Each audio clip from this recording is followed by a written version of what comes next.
This is my Crown Zenith pack stash. I know it says Fusion Strike. These aren't Fusion Strike packs. These are Crown Zenith packs. There's actually, it looks like a lot, but there's really not that many in here. There's probably like, I don't know, maybe 300 packs. Maybe 300 packs. And it's crazy because this is all I've left. This is what I use for weekly pack breaks. So these are like $5.99 that we put up on Wednesdays we stream. But yeah, we usually only go through like 20 a week or so. It's not too terrible. So it should last me a little while, but this is all that we have. This is it. And we've been talking a lot over the last week or so, maybe 2 weeks, about making sure that where everybody else goes, you go somewhere else. There's a lot of attention that's being paid right now to a lot of different areas in the hobby. Mega Pokemon, first of all, are like absolutely nuts. Tag teams are still going nuts. Celebrations, we talked about that a couple weeks ago. A lot of people getting into celebrations. Recently, we went over 151 a little bit, how it's starting to creep up. Like Crown Zenith doing the same thing. And that's why I wanted to talk about Crown Zenith. Not to increase FOMO, but really to, I guess, spread awareness. Like when everybody else starts paying attention to one area, a lot of times our minds really focus on that area. Like we see all these other people posting all this content about megas or celebrations or the anniversary sets or whatever the case may be. And we start training our brain, we're programming our brain to think the same way. And then we start talking and thinking about the things that we don't have.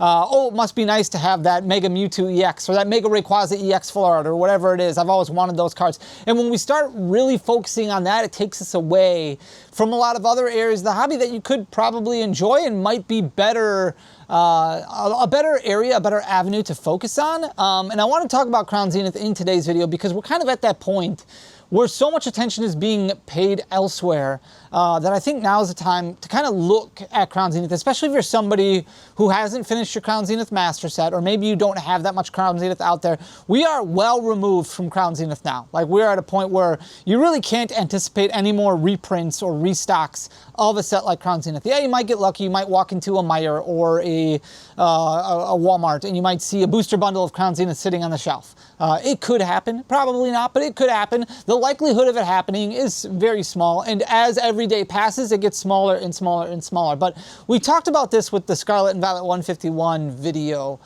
is that if you believe in the future of Pokemon, which a lot of people do, that it's going to continue to be, you know, the biggest media franchise ever, then you start looking back and reminiscing about what things look like 10 years from now, 15 years from now, 25 years from now. And when you go back and you're like, well, what was my favorite set of the Sword and Shield era? So for the Scarlet and Violet Black, a lot of people thought, you know, 151, right? No different from the Sword and Shield era. Then there were some big bangers in Sword and Shield for sure. Like I personally, my favorite set from the Sword and Shield era is Lost Origin. I love Lost Origin. I think it's fantastic. I love the Trainer Gallery in the set. I love the alternate arts in the set. And I'm not just talking about the Giratina. I love the Rotom. I love the Aerodactyl. I think it's absolutely beautiful. I love Lost Origin. A lot of people say Evolving Skies. A lot of people really enjoy Evolving Skies. But I think Crown Zenith kind of stands alone for a lot of people, not just as a set that's really loved, but a set that is really loved to be opened. I think pull rates in the set kind of make the set so much fun because the Galarian Gallery is so large. So as you open up the set and consistently open up the set, it feels like you get a lot more bang for your buck. And because of that, if you believe that Rip and Chips are going to continue to be prosperous and Rip and Chips are going to continue to do well, Crown Zenith is probably going to be a popular option for not just people who do Rip and Chips, but people who participate in Rip and Chips for a long time to come. People are going to want to open up Crown Zenith for a long time. Crown Zenith got a lot of people back into the hobby, but right now we are at a point where Crown Zenith has really started to kind of turn around. And it was correcting quite a bit. Same with 151. So we're going to go look at the numbers for Crown Zenith. And you can let me know in the comment section down below what you think. If you think now is kind of a time that you really want to start paying attention to Crown Zenith. So Crown Zenith originally released in 2023, and if you remember, if you were around during that time, you remember it came out in waves, right? It came out in different waves. So originally in January, we had the Elite Trainer boxes that released first, and then almost every single month there was new products that came out. Now when Crown Zenith originally came out, never once was it really ridiculously above MSRP. It was a popular set, and it was a set that sold fairly well at MSRP, but it was never something that you were really running out of. During the time, the Pokemon craze had kind of settled down a little bit. If you remember, we were finishing off the Sword and Shield era, getting ready to move into the Scarlet and Violet generation. There was some hype already about the idea that there was going to be a new gen and things like that, and people were excited about Crown Zenith, but it wasn't at the point where you couldn't find product anywhere. Not like it is now. Not like it is today. When Crown Zenith originally came out, it stayed pretty consistent. Like, it did okay, and then as more and more product came out, things just got destroyed. Things got slashed, prices crashed as more and more product came out because pull rates were busted. I mean, we were looking at a point where you opened up an Elite Trainer box of 10 packs, because during the Sword and Shield era, you got 10 packs in your specialty Elite Trainer boxes as opposed to the 9 that you get now, and you would get 7 hits per Elite Trainer box. Now, if you use the term hit loosely, like it could be Radiant collect, or it could be a Radiant card, it could be a V-Star, V-Max. Crown Zenith had it all. They had secret rares, they had full arts, they had Galarian Gallery, they had everything. Every rarity that you could possibly think of under the sun was in Crown Zenith. So it was pretty crazy. But Crown Zenith, as more and more product came out, kind of chilled, and really it got to a point where you could buy booster packs for like $3.50, $4 if you looked around hard enough. And then as things started to get a little bit more expensive, Pokemon hit everybody with a very large Elite Trainer box reprint, a very large one. I'm talking about very similar to the original print run of Crown Zenith, which was absolutely crazy. So Crown Zenith did great things, but now if you remember like October, November, the release of Surging Sparks, and then the aftermath of Pokemon Pocket and everything that happened, all of a sudden but things went nuts. Things went nuts across the board, and Crown Zenith was one of those sets that got impacted probably more so than a lot of other sets if you look at the liquidity level of it and the amount of Elite Trainer boxes that sold right around December into January. It was pretty crazy. Now, part of this is because of the rise of rip and ships, the rise of people streaming on Whatnot, on Drip, on eBay Live, on different platforms, different live selling platforms, giving opportunity to a lot of people who weren't finding Crown Zenith out in the wild to then buy booster packs to be ripped live. And that a lot of people were really excited about doing that, and because of that, you had massive amounts of product being sold in December, where all of a sudden you had weeks where there were 100 Elite Trainer boxes sold, thousands of booster packs sold at a time, and that really started driving the prices up, and it's never been able to recover. Sealed product has never been able to recover because we were already at a point 2 years after Crown Zenith released. At that time, you were almost 2 years after the release of Crown Zenith, where Pokemon wasn't going to print more. They weren't going to put more out there. They were having a hard enough time keeping up with sets like Journey Together. Obviously, Prismatic Evolutions was right around the corner. They were focusing on that. They're not going to go and print a set that was 2 years old. And because of that, Crown Zenith has become kind of like it's growing quite a bit. And you're looking at 263% price growth over the past year and continuing to climb over the past few months, even though it's a down market for a lot of Pokemon products. A lot of single. Sealed product continues to do extremely well. So right now, sitting at $184.65, up about 263%. But by this time last year, August of 2024, even all the way up until like November of 2024, you could buy it for MSRP. $50.45, which is crazy. Here is the exclusive Pokemon Center Elite Trainer box. You can see this one also doing really well. It did retrace a little bit right here. You can see it dropped down to about $250. In November, it was sitting at $113.20, which is about 2 times MSRP. But look at what it's done over even just the last couple months. It's continued to, the resurgence has continued. It's up 179%. Now, Elite Trainer boxes were different back then. Even the exclusive ones, they didn't come with that extra stamped promo card or anything like that. So this one would just have the normal Lucario V-Star that's in here, and then additional packs, but it's different artwork, and the artwork is sublime with this one. Really cool, but now it's up 179%, currently sitting at $330.85.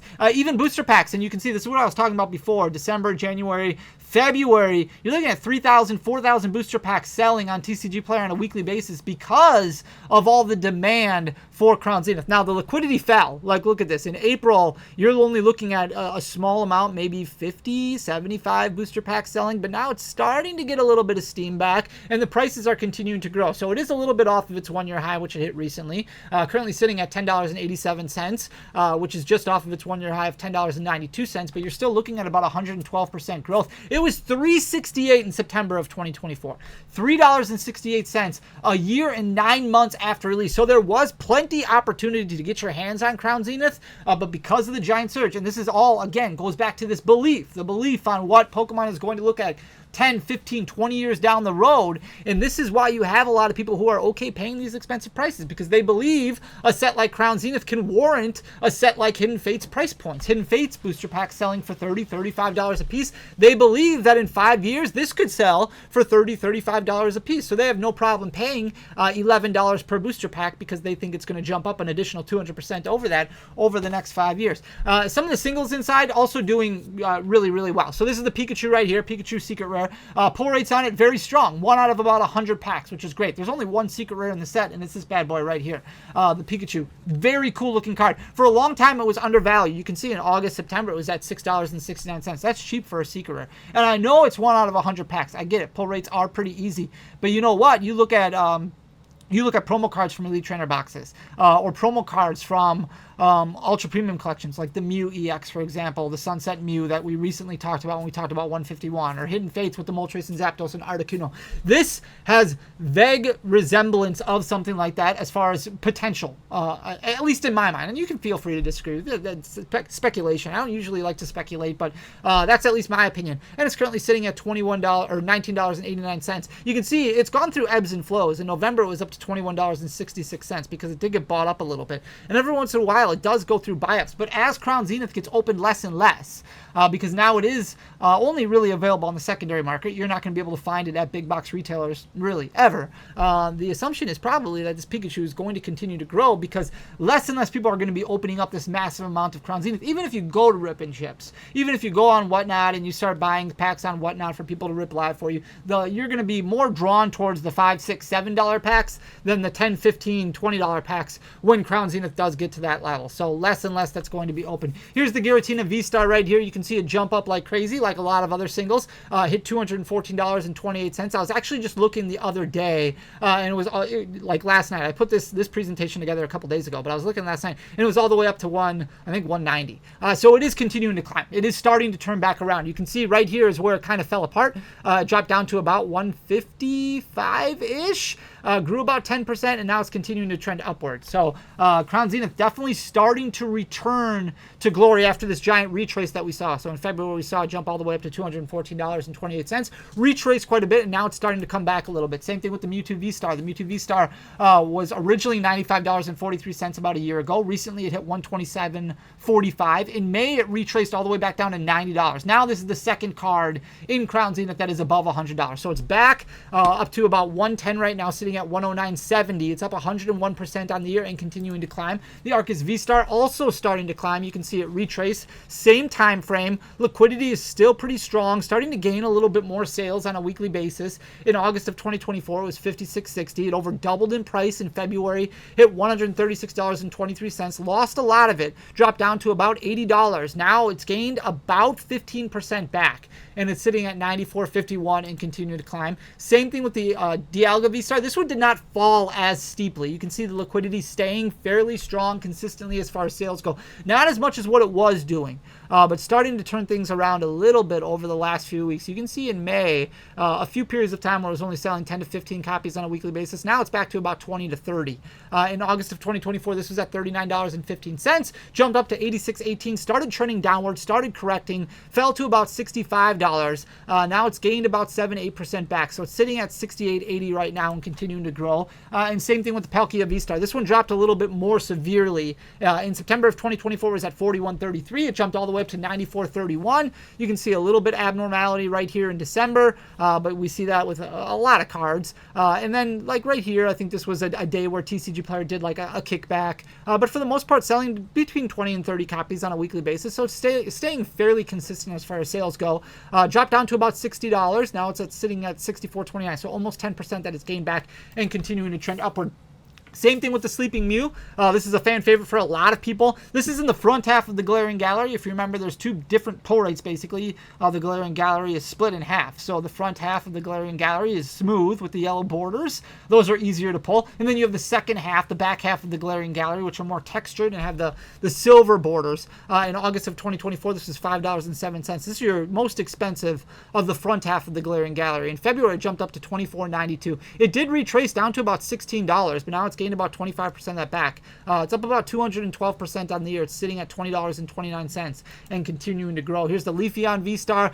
This one has not trended downward too much. November of 2024, it was sitting at $22.94. Really sharp growth. And in February, it over doubled in price at $49.87. Now, it is on a downward trend, but we're not seeing that steep downward trend. So it is down to about $41.93. It's probably going to continue to level out here. A lot of people like the Leafeon V-Star, currently sitting at $41.93, still up about 67% on the year. The Deoxys VMAX, which is a fan favorite for a lot of people as well, in November of 2024 is at $14.36. It jumped up to $44.73.